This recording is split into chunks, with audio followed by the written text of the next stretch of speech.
Terence Road, please.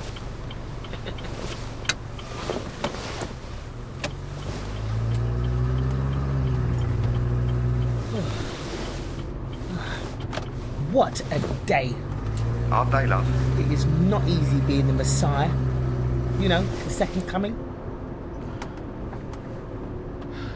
Hold on a minute.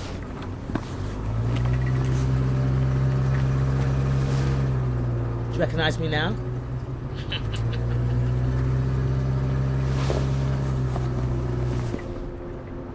Have you read this? Load of rubbish. I mean, I don't remember my first time round, but they got me doing stuff in here that I would never have done. And the Old Testament, they made my dad to look really vengeful. It's ridiculous. I suppose that's God, isn't it? That's right, long, grey, wispy beard. Have you met him? Look, love, I don't need all this. Look, I'm only messing about, all right? I'm having a laugh with you. Long, grey, wispy beard. He shaves. Look, love, I hope you got the fare for this because... Look, I understand your reservations. I get it all the time.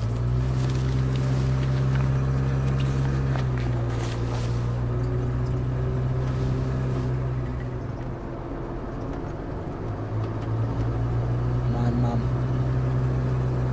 Bless her. She's gone now. My mum got really worried about me. Really worried. Even took me to a doctor. He was a religious man, but he didn't notice a thing. Told my mum to stop worrying. But she never. She worried right to the end.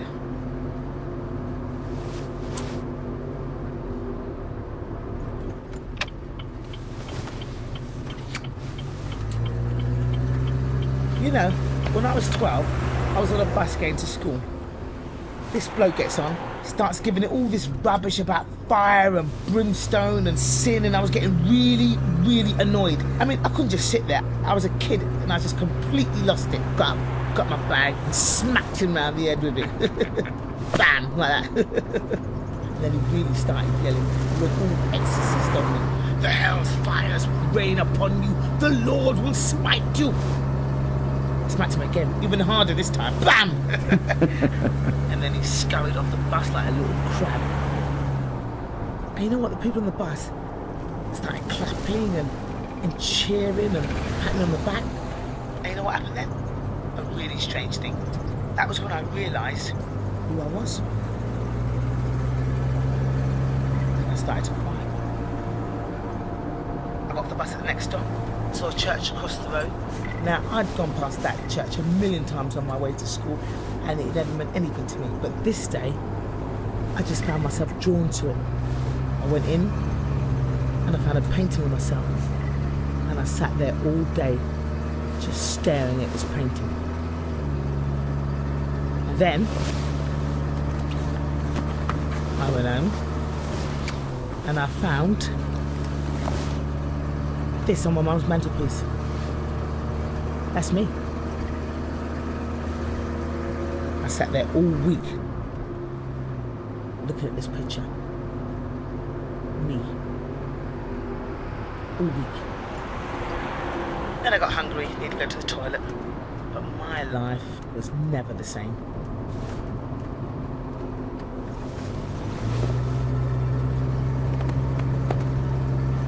I mean, the Bible doesn't really go into my teenage years, but they were difficult. I didn't really have the normal teenage life, you know. Boyfriends, friends. I mean, there were people that I hung out with, but I never really saw them as my friend. And I don't think they saw me. I was always on the outside, sort of looking in. I never felt like I was part of the gang. People just didn't really want to know me. When I was a kid... No, go on, go on. Well, we used to go down this caravan site.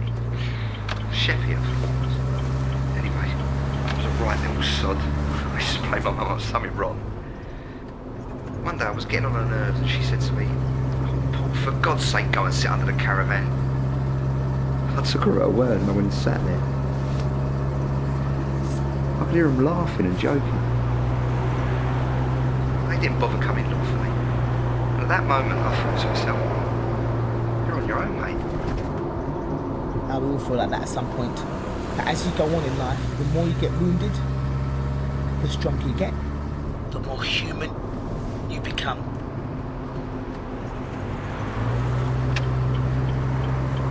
So what happens next then? Oh, Armageddon. I'll be rolling up my sleeves. Terence Road, whereabouts you want? Here's fine.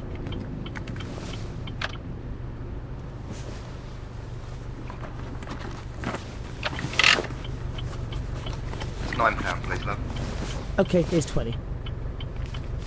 I just Forget the change. I want you to do something for me. When you leave me, you go home, get your wife, and take her straight to the hospital. Listen. I want you to tell them to do an ERCP scan and pancreatic biopsy. Write it down.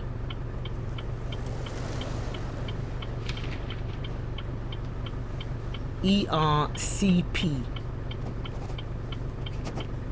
Pancreatic biopsy. Promise you'll do this for me? Look me in the eye and promise you'll do this. Good.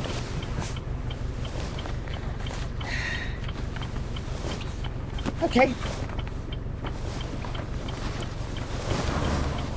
You know what? You're not as chatty as I thought you'd be.